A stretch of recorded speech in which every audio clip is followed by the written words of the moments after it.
There's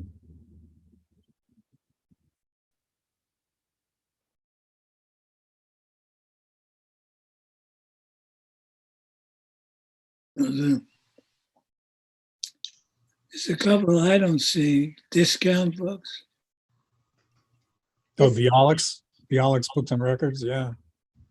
Discount Okay, books. I think we might want to mute our mics. Oh,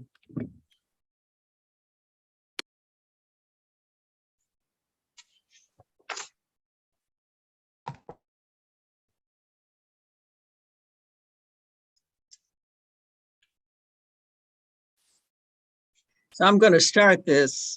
Good evening, everyone. I'm Sharon Pratt, and I'm the founding director of the Institute of Politics, Policy, and History here on the campus of the University of the District of Columbia. And we were established in 2019 by Mayor Bowser and the president of the university, Ronald Mason, for two reasons. But the reason that sort of is relevant to tonight is to rediscover much of the history of Washington, D.C. And we do that in a number of ways, one of which is through our Resident Fellows program. And tonight we have one of our most active and distinguished resident fellows, Ethelbert Miller. But before I call on Ethelbert, I do want to acknowledge Joy Ford Austin, who does a terrific job with this program, as well as Jody Samuda, who works hand in hand with Joy, as well as Amy Anthony and Laura Roa. So thank all of you with our IPPH team. Now, tonight we have quite an extraordinary assemblage of personalities, extraordinary individuals who've had an impact on Washington, D.C. in the very important subject of bookstores. When we, I keep get turned around on the title of when we talk about bookstores. Now, we did something along this genre with Dean April Massey, who has a lecture series with the College of Liberal Arts at the University of District of Columbia. And not surprisingly, the Mark Twain of Washington, D.C., Ethelbert Miller, was there to provide commentary on that occasion. And he's the one who's assembled this extraordinary panel of bookstore owners and individuals who promote the reading of books here in this city. And this is a city of politics, policy, and a city that does care deeply about its history, the history of our nation. And not surprisingly, we have really exceptional individuals in this space. So with that, I do want to turn it over to Ethelbert Miller, who will allow us to have a wonderful, rich conversation on this subject, and also to invite you to participate. So Ethelbert, thank you very much. Or should I have turned it over to Joy?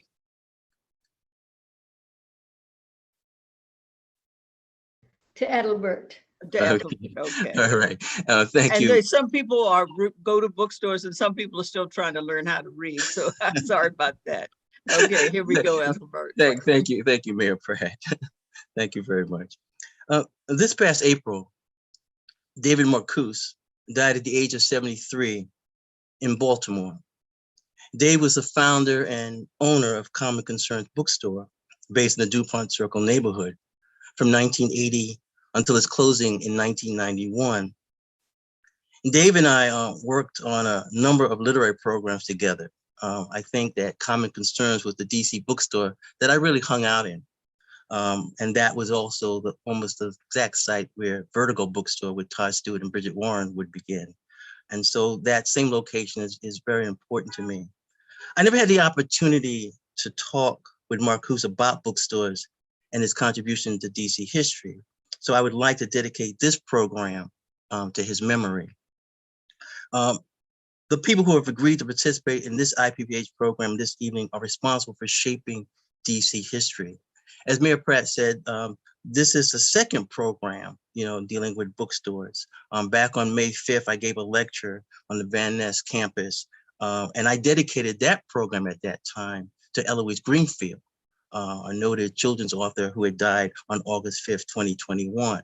And I had called the programs What We Talk About When We Talk About Bookstores, which is a riff on the 1980 short story by Raymond Carver, What We Talk About When We Talk About Love. Our bookstores are just as important as our schools, churches, museums, and libraries.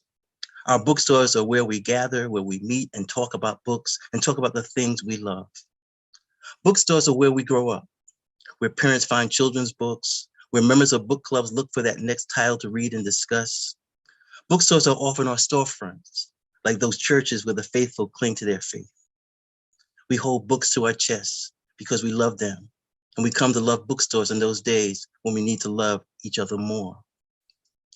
What we want to do is collect stories this evening, stories about bookstores.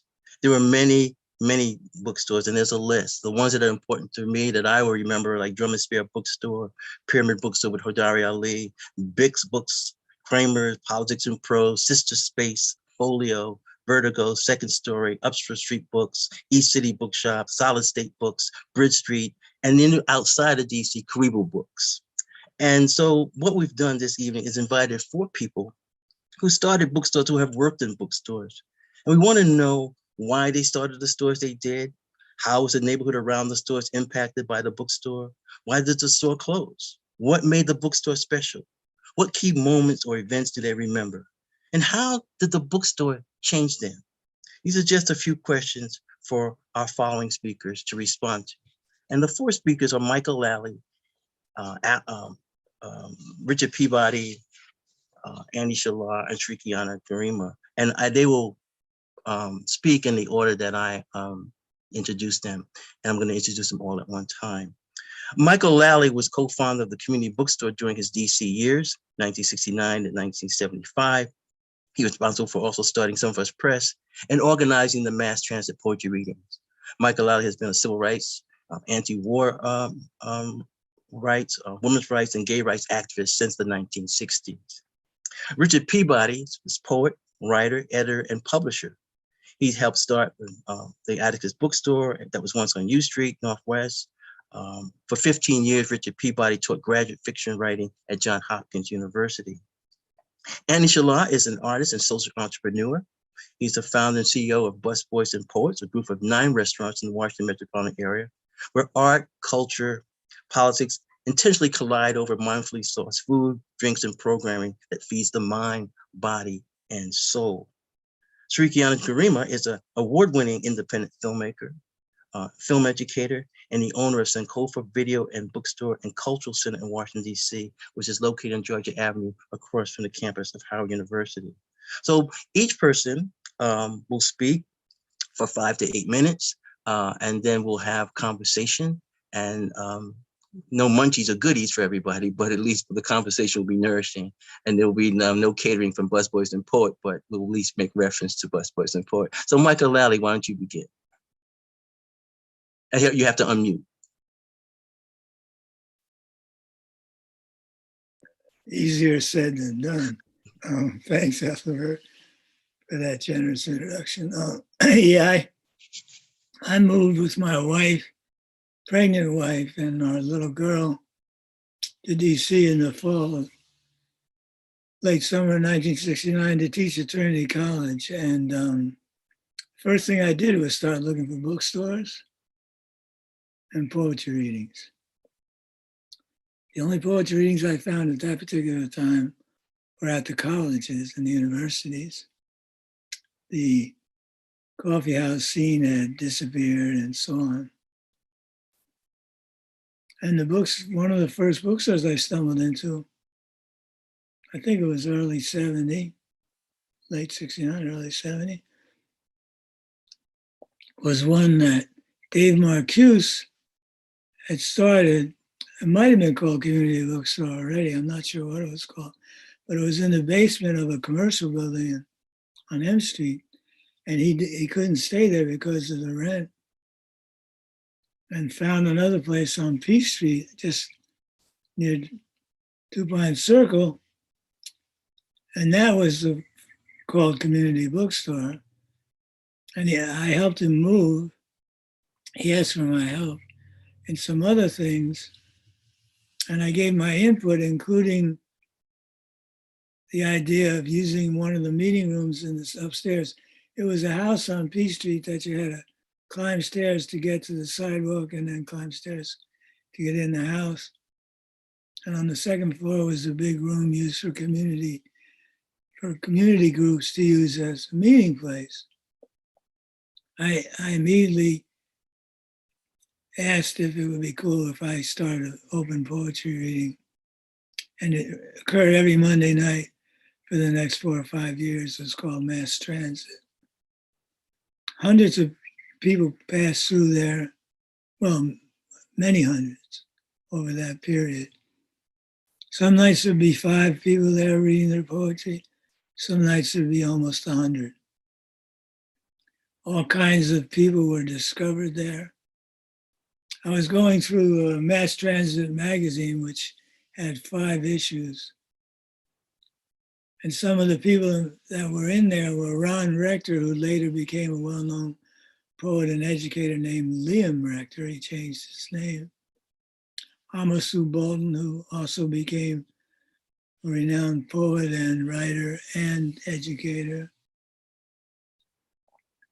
Lynn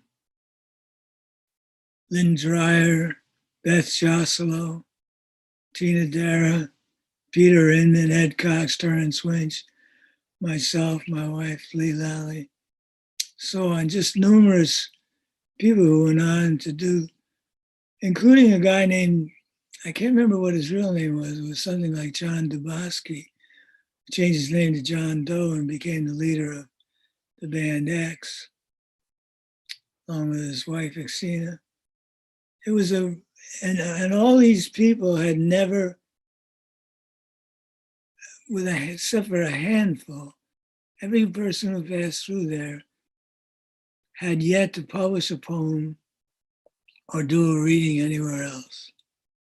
Tim Dugos was another one who became, God rest his soul, became a totally renowned poet and is like an emblematic figure in the gay community as well as the poetry world.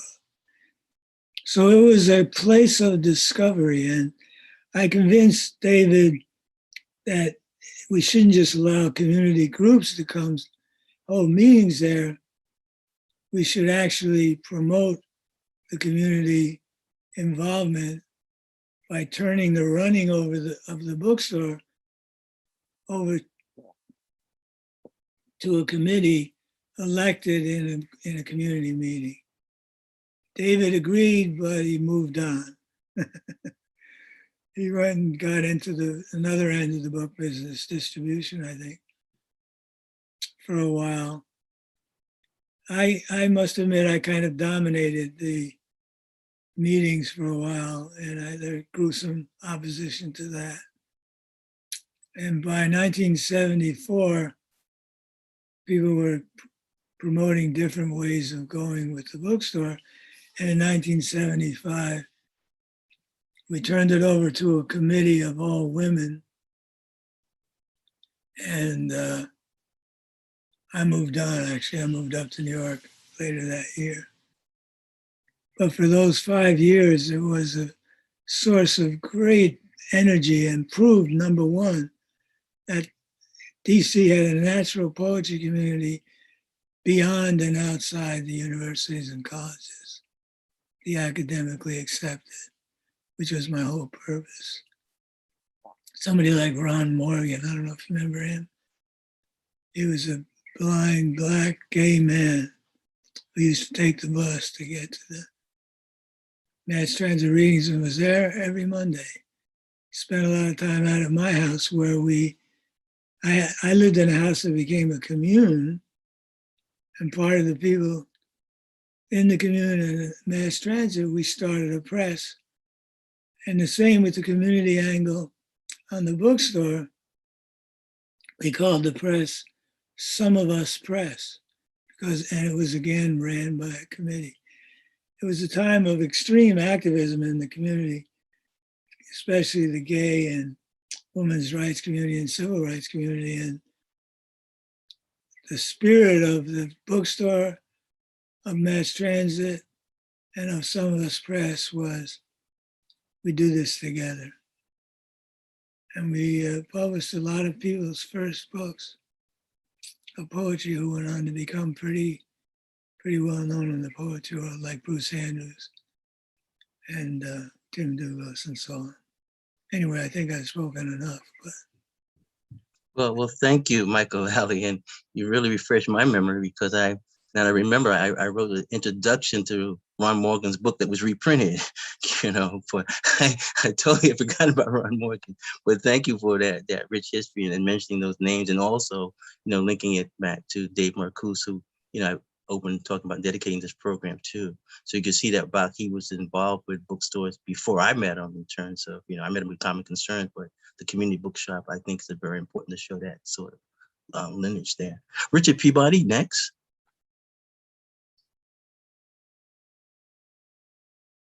There. Hey, you got me thinking about RPM since you mentioned it. The Marcuse's national distribution for indie presses. That was a great idea before its time in a lot of ways, and it's a shame it's still not there. I'm really sad about that. I always have been that folded. And there was another bookstore that he ran that Liam Rector was the manager of down below DuPont Circle and the Longfellow statue and all that. And I've forgotten what the name of that was. How did I get into this business? When I never met Michael Lally during the time that he was here, because I was in school, and I graduated from with a MA and from American University in '75, and at that time, I had friends working at Brentano's in Friendship Heights, and I had a guy who was in my class that I didn't know his name, and he was starting Window magazine at Bialik's Discount Books and Records, which was a little closer to the district line. And I was just, Brentano's, there are three guys, myself included, who were putting together Gargoyle, and we didn't know about each other. And what happened was we figured it all out, and boom. And that was 1976. And we've been going ever since, with one downtime. But I think that in terms of the store, I'd always been frustrated at finding a place to have readings, and it's as everyone in here knows how difficult that is to organize and publicize. And I had a student who wanted to have a bookstore, and I wanted to really have readings, and so it was kind of worked perfectly that way. Two people, almost every bookstore in Washington kind of came about and dropped from the main tree of second story books. Almost everyone who's opened a bookstore in the area for years had worked at Second Story. And Mark Haggerty, the guitarist in Iron Cross and Gray Matter, and Diana Holmes owned a bookstore called Atticus Books on U Street. And they were making life decisions and going separate ways. And the store was for sale. And Lucinda Ebersole, who had never worked retail in her entire life, said, "Well, you've worked in bookstores, you can run it." I was like, okay. So we took it over and we changed what it looked like. And across the street was Sister Space bookstore. And so that we took over in the middle of '95. I think the store had existed for 2 years before us, and we took over.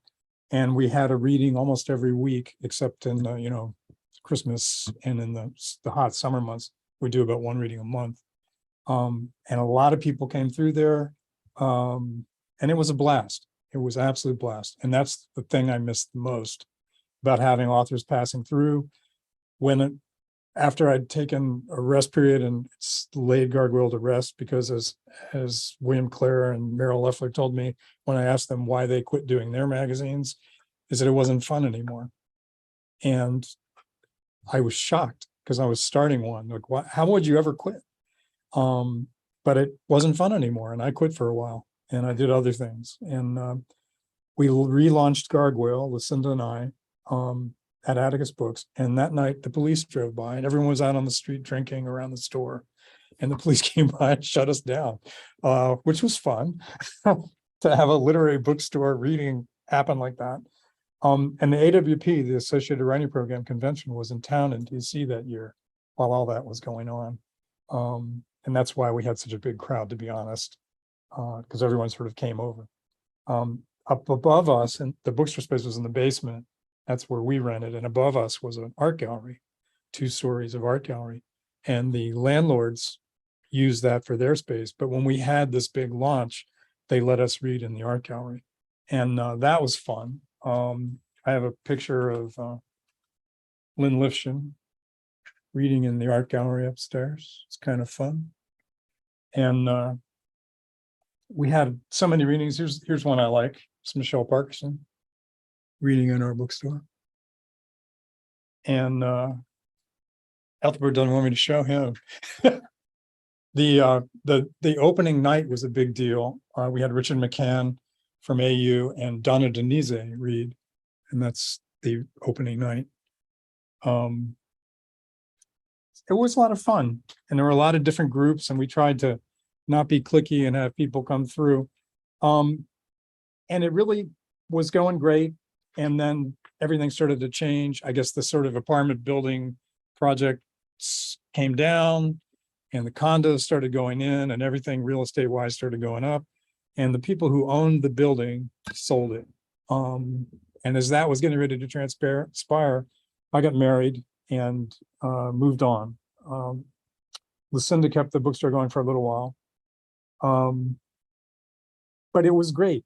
And I think what changed, I mean, Sister Space went out too. They lost their lease soon after, I guess, or quit. And most of the shops I remember on the street, on U Street, have changed hands. But there's a lot of bookstores still left. So it was a good time. That's the best part. And I think when we moved in, it was kind of punk at the beginning when we bought the store.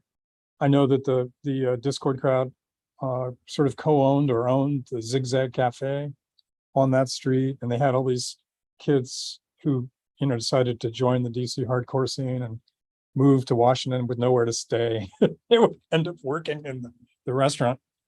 And but with the changes, they left too. And I don't know. I'll wait for the questions. Okay, thank you, Richard. Now we'll hear from Andy Shallal. So I opened Busboys and Poets in 2005.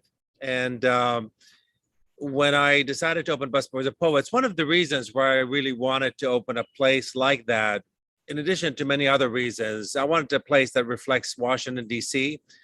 And I wanted also a place that is an educational space, because it was a time when, it was after the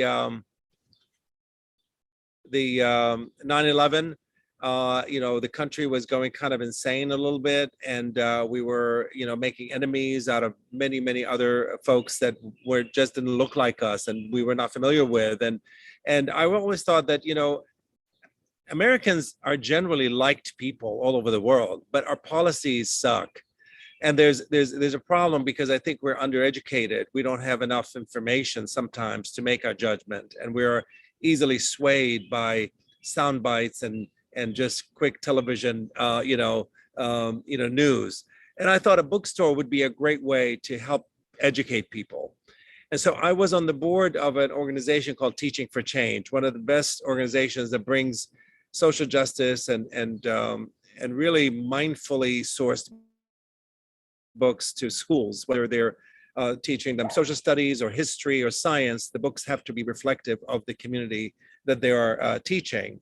And so I was on their board, and one of the coolest things they did is every year they would put out a catalog. This is back before internet and all of that stuff. They would put out a catalog that had a listing of all the great books that are coming up for that season. And the books would include, books that deal with social justice, books that deal with equity, inclusion, DEI, when that wasn't a thing, And so it was really an amazing opportunity to sort of quickly look at books that are available and order them.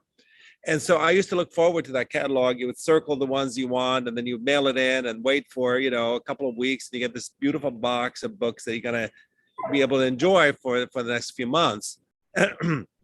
So when I got ready to open Busboys and Poets, I said to them, why don't we, instead of just having a warehouse of books, why don't we put the books out in the public so people can actually walk in and browse and buy them?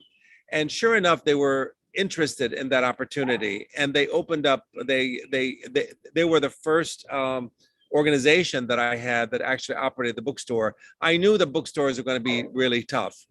Before that, I had opened a place called Luna Books and Democracy Center, which was a tiny, tiny little bookstore. But I think it had 1,800 titles, and it was just like this really cool space that attracted authors and writers and people that wanted to talk about issues.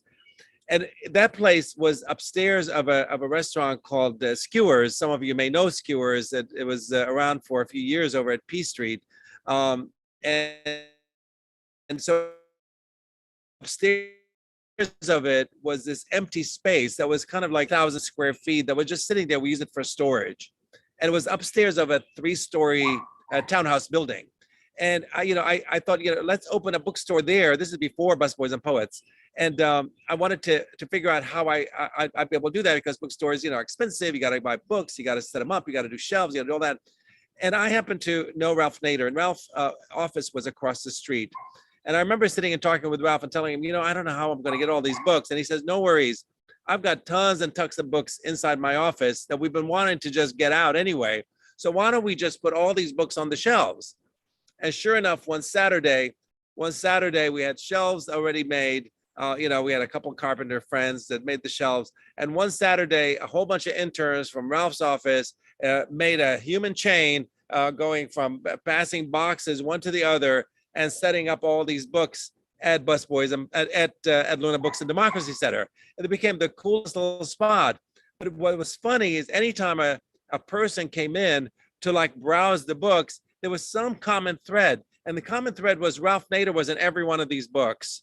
Either it was a mention of Ralph Nader, it was a endorsement by Ralph Nader, it was a Ralph Nader written book, it was something that had to do with Ralph Nader. But it was really funny to see how people's like eyes kind of light up. Oh, I get it. All the books had Ralph Nader somewhere in them. And so, of course, Ralph is mentioned in a gazillion books and on issues that I think are interesting to the folks that we were trying to attract. So anyway, so that place became really cool. And so much so that we had, people like Jesse Jackson used to come here. Wangari Maathai came there, Julian Bond and Al Walker and Howard Zinn and people like that used to come there. These salons, like, 30, 40 people having these conversations with really important folks. It was the most amazing place, really. And so, Busboys and Poets became an extension of that. Instead of being vertical, we made it horizontal. And we had, we opened it up, and we had big windows and all of this. So it really became this hub. And I remember once we set up the books and all that with Teaching for a Change at Busboys and Poets, one of the first authors that we had was Octavia Butler. Octavia Butler was there, the Black science fiction writer.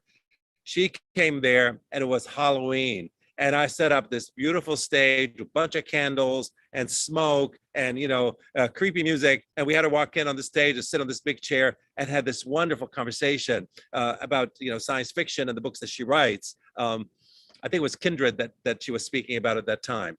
And then afterwards, I didn't know whether it was going to be really a successful place. But I remember inviting Howard Zinn to come and speak. And I didn't know how many people knew Howard Zinn. And, so we invited him, and he was supposed to speak at 6:00. And I passed by the place around 3:00 in the afternoon, and it was packed. And I couldn't figure out what's going on. I didn't make the connection that all these people were in there waiting for Howard Zinn to appear at 6 p.m. And I was like, wow, this is really cool. So by the time 4 and 5 o'clock came in, there was a line all the way down to U Street and around the corner. And I remember Howard coming in, he says, what are all these people doing here? And I said, they're all waiting to hear you. It was the most exciting thing to have him come in and be one of our first big speakers. Anyway, since then, we've had like tremendous amount of speakers like Harry Belafonte, Nikki Giovanni, and Alice Walker, and Angela Davis, and Amy Goodman, and Michael Eric Dyson, and people like that. The list goes on and on, but it's really been an exciting space for people to interact with one another, be able to meet people that they wouldn't otherwise meet, and see some amazing authors in a setting that is not like a lecture where the author is way up there and you're way down here. and then they get sneaked out the back door. This is like a real community space where people can actually get together. It's a place where racial and cultural connections become consciously uplifted, a place where I thought art, culture, and politics can come together and collide, and a place that actually people can come and take that deliberate pause that they sometimes need to feed their mind, body, and soul. Thank you, Andy. And now we'll hear from Shariqiana Kurima. Hi, and thank you so much, Ethelbert and Mayor Sharon Pratt, for inviting me. And hello to everybody else. As you have said, I am a founder and co-owner of Sankofa Video and Bookstore. And we came together in 1997 as kind of a second thought. We really wanted a place to be able to produce our films. My husband, Heidi, the co-founder, was teaching at Howard at the time. I had taught there a few semesters before that, and we had been producing films from our basement at home. And so we found this building across the street from Howard, which was perfectly located. And we said, okay, let's buy the building. Can we afford it? No. But one of my husband's greatest and worst traits is that he doesn't like numbers. So whenever we looked at the numbers and they didn't make sense, it didn't matter. We just keep going. And so hence somehow we have a building. And that really has saved us because some of the dramas that have been mentioned already before me have to do with not owning the building and being subject to these crazy rent increases or somebody selling the building up from under you. Owning the building still does not guarantee control, but it gives you a leg up. So we've struggled over the years to be able to maintain that space. And when we got the building, we realized that there was enough space in there to do more than just our film producing and editing, that there really was enough space in there to sell our films on video. At the time, it was VHS. And to rent our films on video, VHS, yeah, it goes back that far. And then to also sell books. So the whole idea was, we as filmmakers, we're in this, we have an idea that yes, it's possible to develop audiences, that you not only create films that you believe in, that you think will expose people that have information, knowledge, character, history, culture, so many different things, but that you can also encourage an audience to demand deeper things or demand thoughtful things from their artists and their filmmakers. This was important for us in an environment where clearly commercial films do the complete opposite normally, and have very little to do with encouraging thought. So for us, we said, okay, let's see if we can help develop critical audiences. And that's one of the challenges that we've taken on from the beginning. And that is to say that when we make our films, we said, okay, with this bookstore, why don't we put these films right next to books so that these films can, that people that come in the store will get the idea that they can demand good literature and good films. Good meaning thoughtful, material that can do more than distract and entertain. And that's a very, very, very broad criteria. It still entertains, it's, they can be thoughtful, their characters can be thoughtful, and variety of characters that we don't normally see represented outside of stereotypes. So many things that we are happy to explore as filmmakers. And we said, okay, why don't we just share this possibility with audiences too? A literate audience can also be a literate film audience. So that's what we've been doing over the years. We have reduced the number of films that we now have on the shelves. In the beginning, we have a film distribution company that's very, very, very small. And we did at one time include films beside our own. We had films by African diaspora filmmakers from all over the world. And we have since downsized that. We distribute only our own films because we as filmmakers, you need to concentrate on how to make that movie. They take a long time to get funded and to get produced. So now that space has become a very interesting space in the store because we have over the years, again, this was 1997. So we have over the years been able to fit into and be nurtured by DC's very lively Black culture. The history and the heritage of culture in DC is so strong, and that placing ourselves, especially in that location, gave us a real possibility to benefit from it and to hopefully reflect it back in a way that can help everybody to grow. We think of that space as a real growing environment. We a few years ago, well, I guess several years ago now, over a decade, we made a cafe space available there as well. We don't run the cafe. It's completely rented to another company. They have our name, but they do offer sandwiches that have the names of Black filmmakers that we think have really created some very important contributions to the world of cinema. Med Hondo, for example, is somebody that has just been, a film was released on him on Netflix recently, haven't seen it, but a number of filmmakers that most people have not heard of, but should really investigate. So when you're eating a sandwich at Sankofa, write the name down and see if you can find out more about that person's material. So now it's 2022. We are still waging the good fight. We have a very committed team of people at Sankofa, a variety of ages, and most of them have been trained as book people through us. They may have come to us as students at Howard University years ago, and they finished their degrees and they come back, or they were teachers and they come back, and they grow and they grow us. So it's been a delight for me to work there because I enjoy working with young people and people who are committed to something other than just, paycheck to go home. We try to make that worthwhile as well. But we offer so much more there.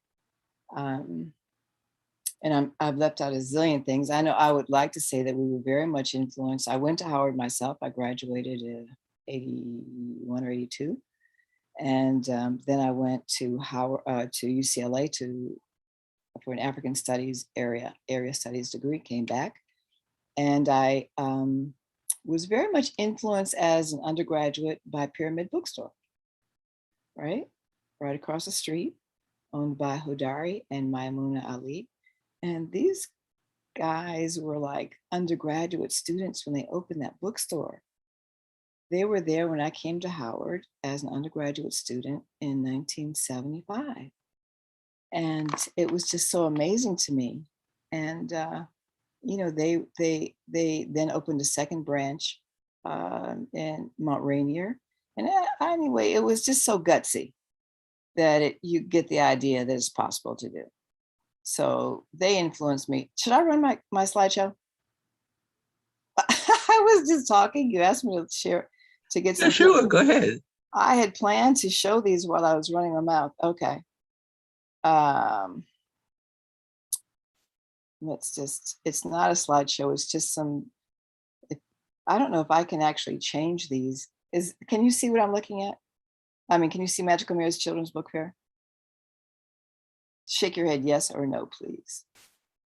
I'm looking at the picture of the store. Oh, all right. So I'm not going to be able to do this because it's really not a slideshow. I would have to stop sharing each time. But anyway, that's probably one of the pictures that I would like to show you. Because we're located right there in Howard University. I did want to show you this one, and then I'm going to stop talking. It's probably the one that the existence of this store in New York. Can you see this picture? The Back to Africa movement. You can see, okay, in front of the Michaud store in New York. Is probably the most inspirational store for me, because it was such a center of organizing and thinking and questioning and resisting in right there in Harlem. And the owner of the store had a lot of guts, not very much money, but he wanted to encourage people to be literate. And he opened up this store. So everybody was, and it was in the middle of the independence movement around the world. So you see all of these leaders fighting for independence and a new world. And I just thought it took a lot of guts. And I'm very happy that he was somebody that I can take advantage of, whose heritage I can take advantage of. This book, by the way, is the FBI's Forgotten War on Black-owned bookstores. That's another area to go down into, but I guess that's all I have to offer. Well, thank you, Shariqiana. And it's funny, it comes full circle, because when I gave my talk back in May, the first thing I started talking about was Mr. Louis Michaud, because I was 17 years old and I was working at a place called Bookazine down in Greenwich Village. And Mr. Michaud would come down to Bookazine to get his books. And he was like really the first race man that I met. And so what happens is that he would invite me like on the weekends to, come to Harlem to his store and meet him and his wife. And that was very important in terms of just my love for books, and then to find out his importance. And this comes into what I want to ask in terms of a question for all of you. Shariqiana, you said some very interesting things, and I'll begin with it in terms of having young people coming in and learning the book business. So my question is to going back to like Michael Lally and Rick Peabody, what didn't you know about running bookstores? Because it does take a certain skill.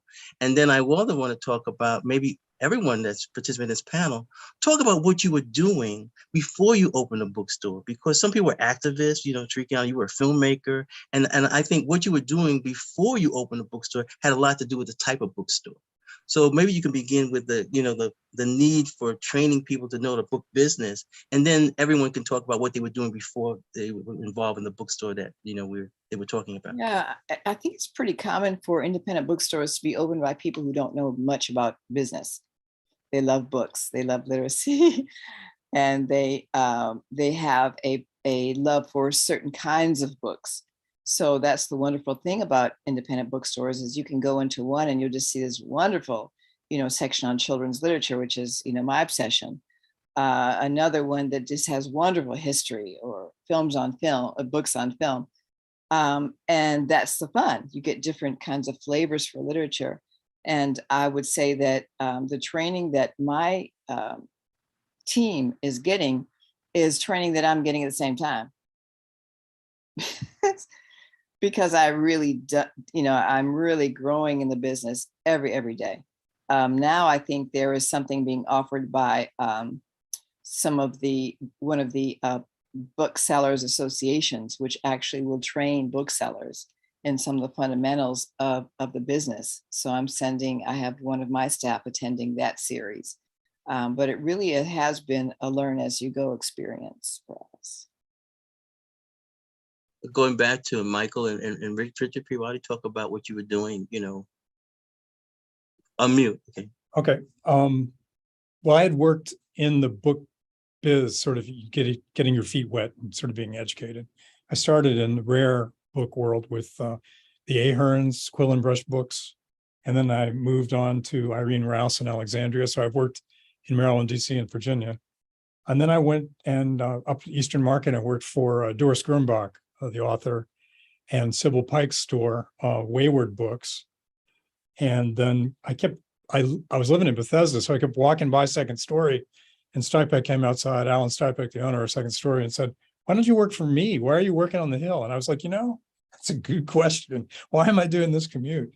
And so then I worked for him for a while before opening our own store. And my thing has always been literary. I mean, you're mentioning, I like the idea of bookstores having different flavors, the way you said it. And I was thinking it's like ice cream. And then I thought, there's a bookstore in Boston, Grolier Books, that only sells poetry.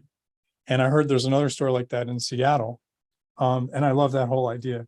But something else came to mind when you were talking, and I was thinking of the death the other day of George Lemming, the author. And I had never heard of him before I had set up a table at DuPont Circle and sold books in like 1977 or 8. And a guy came up to me and started talking to me, and it was Donald Herdeck, who was the publisher of Three Continents Press, which at that time was publishing George Lemming and a lot of people from Africa, the Middle East. He was one of the first people to publish one of the books by, oh God, what's his name? The Cairo trilogy, Mahfouz. He was publishing him. He was publishing Caribbean writers. It was amazing education. Just that this guy in this office in a building at DuPont Circle was publishing people from all over the world. It becomes something to aspire to, think. And the other thing that isn't talked about, that no one said yet, is this whole thing is an addiction. This really is an addiction. And basically, an independent store owner is a masochist. I will leave you with that. Okay, about addiction. Michael, did you use drugs when you were young? Yeah, I came before DC. I was at the University of Iowa, and before that, I was in the military for 4 years. As you know, afterward, I'm the youngest of 7 in a working-class Irish American family. My father was a 7th grade dropout. My grandparents were from Ireland, uneducated. I had a brother who was a cop and a brother who was a priest. And, you know, we were like a stereotypical Bing Crosby movie or something. But I love books. I don't know how the hell that happened. I fell in love with books as a boy, and I was writing as a boy. I played music, and I read books, and I wrote. I started writing as a little kid. I'd write poems to my mom and so on. So I had a history of being involved as an autodidact with literature. And in the military, I'd run into guys. Most of the guys I knew from my teenage years to my mid-20s were fellow jazz musicians, and most of them were Black, and most of them were really hip to a lot of literature that I was unaware of. Because what I would do is somebody'd say the name of an author, and I'd go get the book. So I was reading everything from, Ice Pick Slim or whatever the name of that, to, Wittgenstein. I didn't know what I was doing. And I went to the University of Iowa on a writer's workshop on a GI Bill. And while I was there, I'd already been involved with some underground newspapers, writing and helping publish them. And while I was at the University of Iowa, I actually took courses in and worked for presses that did hand printing and bookbinding by hand. So I was, setting type with I can't even remember the names, I'm sorry, but, by hand, like in the 1800s. I did some really interesting and important books that way. So I was, I not only was going to every bookstore I could find, mostly used bookstores because I didn't have any money, but I was just deep into books. So by the time I got involved with community bookstore in DC, I felt like I was just a fish in water, you know what I mean? I felt like this is my atmosphere. This is the air I breathe. So I felt pretty confident. I did get thrown by some things, but the idea of having it be a community bookstore meant that there were tons of people to lean on and discuss things with and work things out with. So it's kind of like a self-education, more of an autodidact trip, you know, to learn how to manage a bookstore. And it worked amazingly smoothly until it didn't. But we had, you know, it's a progressive bookstore, so there were books that you couldn't get other places at that moment. A lot of Marxist literature, and we carried the Granta, the newspaper from Cuba. We carried a newspaper from North Korea, for God's sake. You know what I mean? We really pushed the envelope. And we had books on jazz and topics certainly that I was interested in and what other people would bring in, you know. We should do this. Okay, let's do it. And somehow, thank God it worked.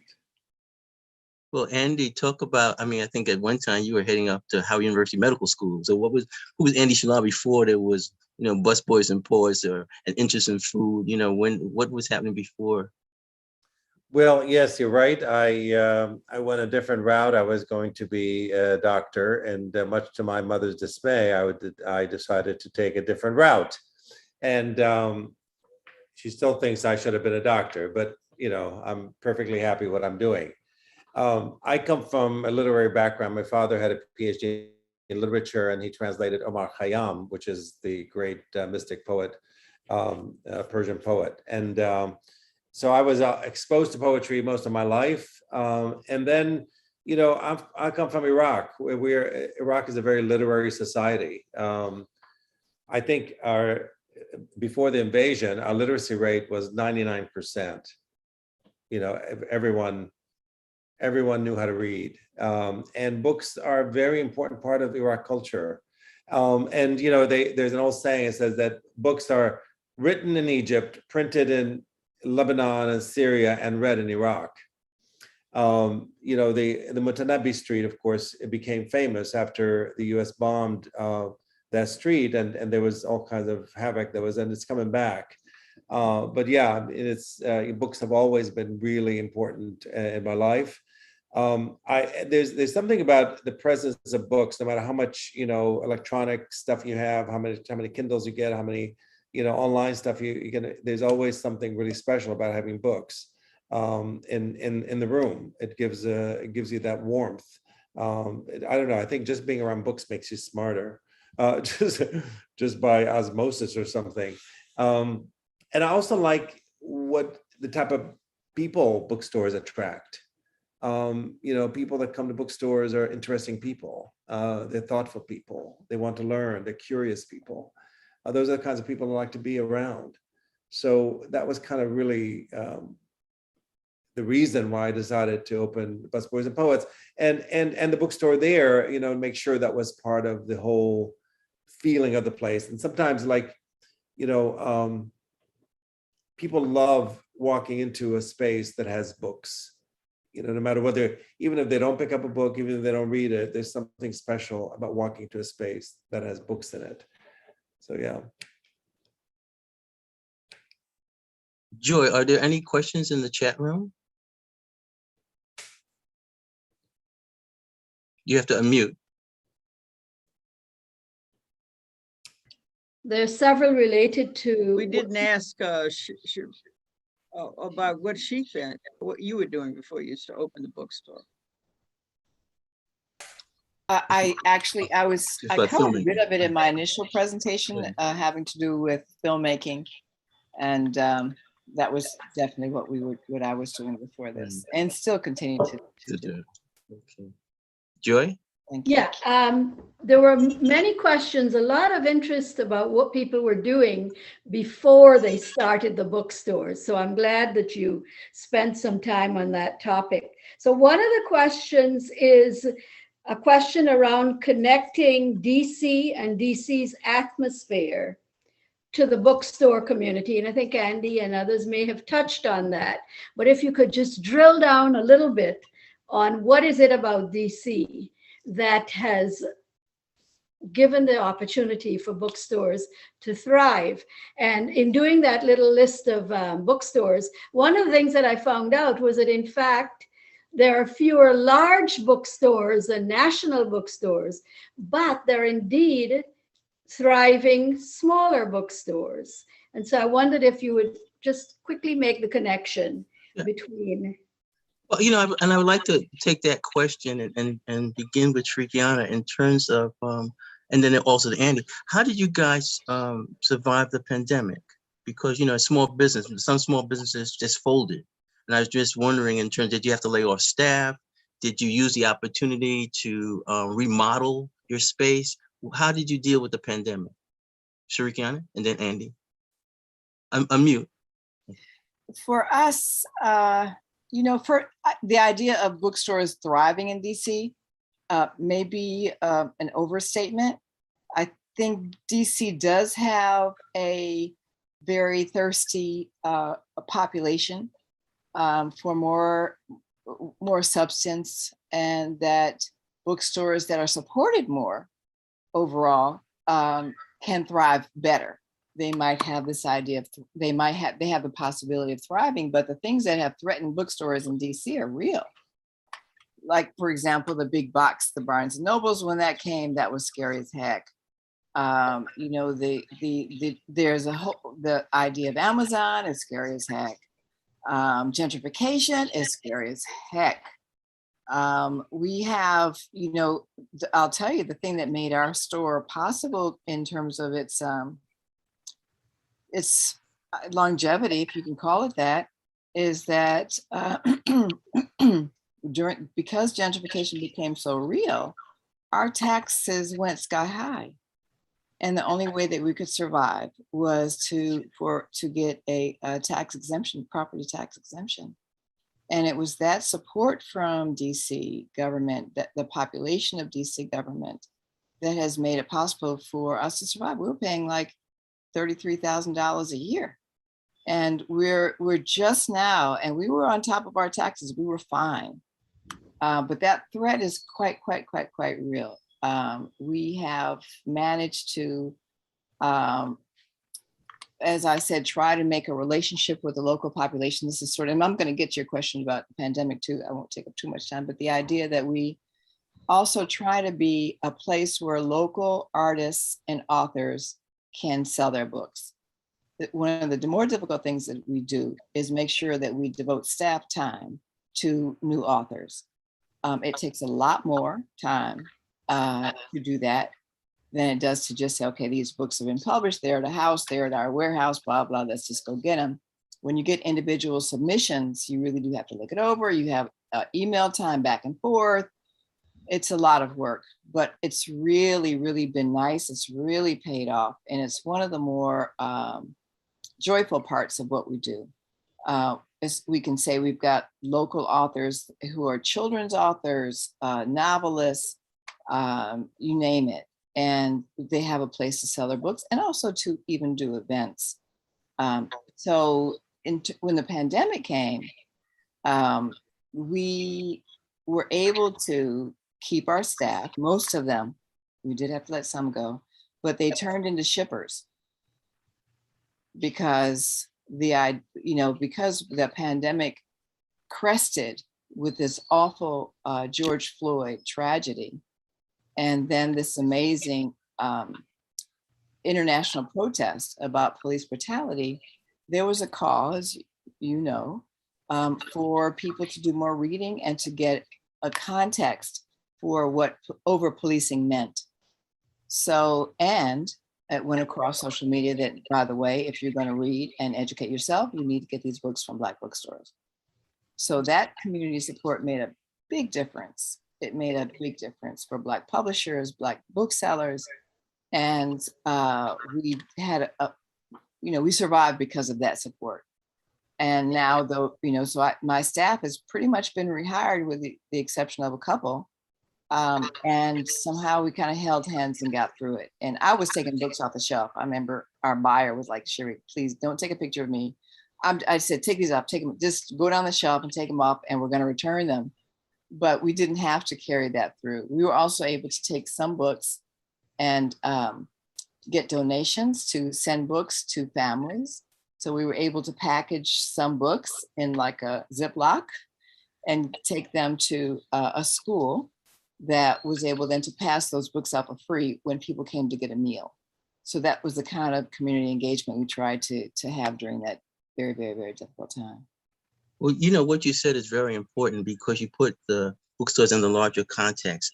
And if we go back to say, you were talking about Hadari Ali and others, and, you know, the rise of Black studies, you know, had a significant impact on, you know, publishing and then bookstores.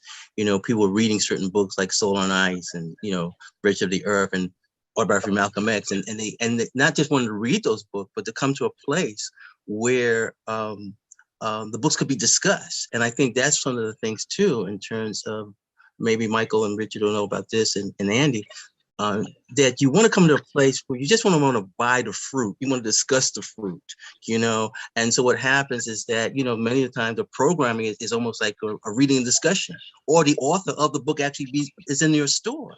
And so I think that when we look at the rise of like what's happening in terms of police brutality, things of that sort, it has a definite impact on our community bookstores. And this is why I think when I look at Shariqiana and then going back to Andy Shallal, it was children's books that had a lot to do with some of the stores. You know, even like when Politics and Prose took over the children's bookstore that was next to them on Connecticut Avenue, a lot of times what happens, that bookstore grows with a family. You know, some people take their kids and their kids grow up in that store and their first books are there and they meet the author and that whole sense of reading passes on to another generation. But I think it's very important. Andy, could you talk about, you know, what Shariqiana was just talking about? How did you come through the pandemic? Well, I mean, to just piggyback about what you said, Ethelbert, about children's bookstores, they are very significant. They make up a huge proportion of our sales. Over 30% of our sales are children's books. And the reason why children's books are important is because children are tactile and they need to hold the book in their hand. So it's not the same as a computer, you know, when it's a toddler. So obviously children's books are really important. And also, you know, children's books that deal with a lot of issues that are current topics in a way that children can understand. I think parents really appreciate having those opportunities to do that. During the pandemic, you know, we were hosting these weekly conversations with many of our of the writers that we had at Busboys and Poets, and they during the time that we do it, we called it Busboys and Friends, and it was an ongoing conversation that we start, you know, for an hour every Friday afternoon, and we would offer the book for sale during that hour. And people would purchase it. We would ship it to them, just like Shariqiana said. The other thing that we came up with is people were ordering online. So we put online some books that people can order with their meal, so that they can, you know, we can just send it out with their burger or whatever they're ordering. So even faster than Amazon can do it, you know. So but we don't have the inventory that Amazon has. We don't have the inventory of a major bookstore, and we don't have the ability for people to just pick a book from an inventory. So we had like the 20 best-selling books, or the 20 books we suggest, and people can pick one of those books, and one of those books gets put into your order bag and it's taken right to your house within 30 minutes. So that was a really cool thing that we did. And I think had, you know, some success, you know. So it was a lot of creative ways to do it. But of course, you know, the bookstore business, much like the music business these days, you know, you have to have events in order for you to sell books. People want to see the author. People want to stand in line, get the signature. And that's how people buy books, you know. Otherwise, what would stop them from buying on Amazon? You can, you know, guilt them to death, but it doesn't always work. But Amazon doesn't have authors coming to speak, and they don't have the venues that we have, and so on. So having events, I think, have been a really saving grace for many smaller independent bookstores. Also, I think being small and niche is helpful. It's you know, just focusing on whatever your sweet spot is, and making sure that you do it really, really well and present lots of opportunities and books for people to see. You can't be everything to everyone in a small bookstore. So you have to really go very, very micro and very niche in order for you to be effective and be seen as a serious bookstore. So we've been able to do that well. We are, you know, a bookstore for all by and for people of color, and 90% of our books are that. So it's been really well received and appreciated. Thank you. Joy, are there any other questions in the? I'm sorry. And by the way, we would never survive if there wasn't a restaurant. Let's put that out there. Okay. Okay. It's the restaurant that's the caboose that pulls everything. If the bookstore was by itself, for us, at least in our model, it would not survive. So we depend on people buying books, but it's not what makes the bookstore stay alive. I think Mayor Pratt. No, I got a question if I could, where someone asked, where Condé Nast recently suggested that the magazine, a printed magazine, will be extinct within short order. Do you feel that that's a possibility with books, that we will become, you know, totally digital? That would be a I'm good like question. you, all of you guys, I like books. I like to touch the book. I like books in every room. But is that a possibility? Richard, that sounds like a good question for you to respond to. I'm not a purist. I read billboards, the back of books, the spine. I read all the time. I have a ton of books. My wife would tell you I'm a hoarder, but because I used to own a bookstore, a lot of those books wound up in my possession. I don't have a problem with reading electronically and having books too. It's, you know, mustard and ketchup to me. I don't, but at the same time, I'm taking my magazine online because the costs since 1976 have only gone up, so that it costs tons more now to do what, you know, in the 90s, everyone was doing do-it-yourself magazines and indie little Xerox magazines. And part of me, in a way, misses that. I kind of think that may come back around. And when Michael was talking about letterpress, one of the things that's happened because of our age is that all the people who own the letterpresses are dying. And there's a whole new generation of like college age kids who are finding these letterpresses, and they've started doing broadsides, you know, moving the type and doing the arm on it and the pedal. That's fascinating to me, to see a whole new generation embracing the making of books. I think that's just schools can be. So I don't think books are going to die, but I think you have a lot of choices now. You know, it goes back to what Andy was saying about children and the tablets and the actual books. And it reminded me that I think I'm still at the scratch and sniff level of my life, you know, in terms of that. Joy, are there any other questions? Because I think we're coming to the end of our program. Can I just throw Michael, in? okay, go ahead. I think I forgot to mention Terrence Swinch. I just want to make sure he gets mentioned. He's my best friend from those days, and we met through that venue. So.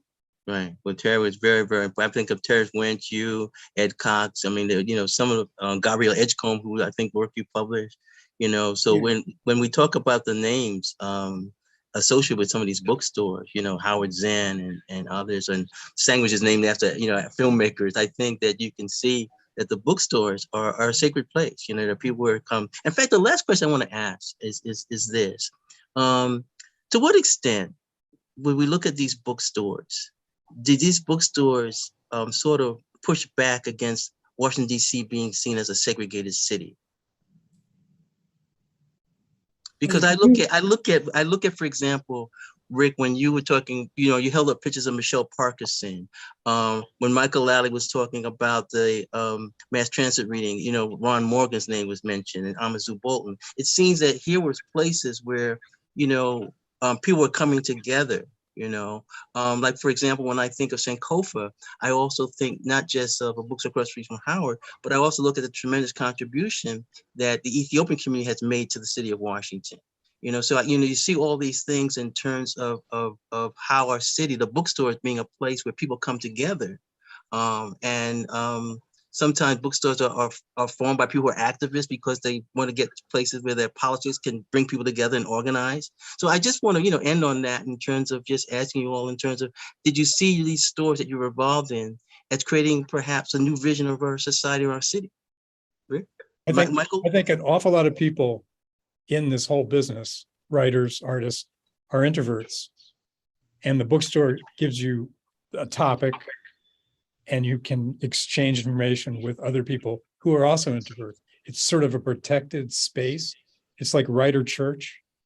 And I think that's the great thing about it. And I mean, I think bookstores cross all boundaries. And I mean, and one thing that's not been mentioned, besides Essex Hemphill, he hasn't been mentioned. And I thought to myself that this area, Washington, D.C., is one of the most highly educated in the United States. Is it not? And you have all these colleges, and you have the federal government, and all these people who read and get books. I mean, we have a great library system in this area too. I think that all plays into it as a good thing. And of course, if I drive out somewhere else, it may not have bookstores everywhere. Whereas we, as you said, there are a batch of new bookstores. And since the death of Crown Books, which wasn't talked about either, Crown was just as scary as Barnes and Noble. But I think this is a place where there are ideas, and the whole thing is growing. Let's hope so anyway. Okay, so let's finish up in terms of Michael, you making comments, then Andy, and then Shariqiana. Yeah, that was our purpose of that community bookstore. We carried, for instance, Dudley Randall's Broadside Press books. I think when I got to DC, there wasn't any Black poets that were reading or being invited to read at any universities. Etheridge Knight was one of my best friends. I read with Lucille Clifton at the Smithsonian. You know, we really brought a great mix of people of color into the bookstore and into the community of DC in a way that they hadn't been before. Andy? Yeah, I mean, my bookstores are an extension of my activism. You know, they are they're there so that they're there to provoke, to excite, to arouse curiosity, and hopefully change some hearts and minds. You know, we get criticized sometimes for having certain books and not having certain books, and that gives us an opportunity to engage with that customer and explain to them why we do what we do. It's a great platform, as Richard said, to begin a conversation and to allow for authors and writers and others to be able to come to your place and share their ideas and thoughts with others. Shariqiana, I'd like you to have the last word. Okay, thank you. I just want to say that the shoulders that we so appreciate standing on have, and you've mentioned these again, some of them, of course, Pyramid Bookstore, Drum and Spear, Caribou Books, which had what, 4 or 5 bookstores open for these years? I mean, that was just amazing. Hadn't been done anywhere else in the country. Eswan in California, which is still there. Everyone's Place in Baltimore, and thanks to Nati, we're in business because he helped us with credit. He just said, okay, come get the books, pay us when you sell them. And so that's why, you know, that's why we're here. So we really do have an obligation to Chocolate City. I mean, the segregation that you're talking about, I'm not sure if I'm addressing it right, but it's what it puts me in mind of, that we're here because Chocolate City is here, and whatever small amount that is still here in. And as long as it's here, we'll be here. It's sort of like a church with a congregation. You're here as long as the congregation is here. So, you know, that's kind of why, you know, we do what we do. And there's so much more to do. And I don't want to start new topics, but maybe I am. Banned books, for example, is a real phenomenon in this country that bookstores have to begin to address, continue addressing, I should say. Books in prison are not being allowed anymore. You know, we wouldn't have a Malcolm X if you couldn't get books in prison. All the good that those books do, that's another fight that should be picked up. It's just ongoing. Mm. So I'm just encouraging everybody and so happy that for whoever is into books, thank you. If you're interested in doing more with books and literacy and film and everything else, do it. I just would encourage everybody to go on. It's doable. Okay, that's like the congregation say amen. I would just mention two things in terms of closing. One is on a good note, bookstores like Mahogany is expanding. Also, when you talk about the importance of reading in prisons, looking at the work that Dwayne Betts is doing with support from the Mellon Foundation of developing those libraries, within prisons, because many times, when you take a person like Dwayne Betts, he's who he is because his joy of reading began when he was incarcerated. And he, at one time when he came out, he was hired by Peabody Books. He was discovered as a writer, at Peabody Books. So when you look at success that, occurs, I mean, we could probably go and talk about all the people from Jelani Cobb to Tallahassee Coast who actually worked in bookstores. Okay. And so there's a legacy that's there in terms of just the people behind the cash register. So I want to thank everyone, who participated today. And, I'm glad that we mentioned names because this is all recorded. We couldn't get everybody involved in terms of the bookstores, but, we were able to reach out to many people. And one person that we reached out to was, Paul Coates, people like Tony Gittins, who was involved with Drum and Spear Bookstore. So we're very much aware of the history. And I just want to thank, Mayor Pratt and her staff to make this type of program possible. So Joy, if you want to make the final closing prayer, go ahead. Oh, and Mayor Pratt too. Well, I do want to, thank everyone, Shariqiana, Richard, Andy, Michael, and certainly you, Ethelbert, and Joy, and of course our full team here. If I can just make one observation as a native of the city, hopefully an observant one, maybe skewed by my experiences. It's a city that operates in parallel universes. To your last question, Ethelbert. There's the international city, I'm talking about the diplomatic community, totally has its own universe. Then you have the federal city, the power players. They have their own universe. And then you have DC, which is a much more local city, which has its pockets that are not necessarily connecting. But the great thing about most bookstores is that those universes kind of can connect. And that's the really special thing about bookstores. Maybe it's that intellectual curiosity that manages to get out of our narrow spheres, that where you can sort of share those experiences and share that inquiry at a bookstore. And that's what makes this conversation so important as we try to celebrate the history of Washington, D.C., because you played such an important role in a city that still struggles with trying to thread together those different universes that make us both the nation's capital and D.C. Thank you, So Mayor. thank you all for Okay. this conversation. I really appreciate it. Joy, closing remarks?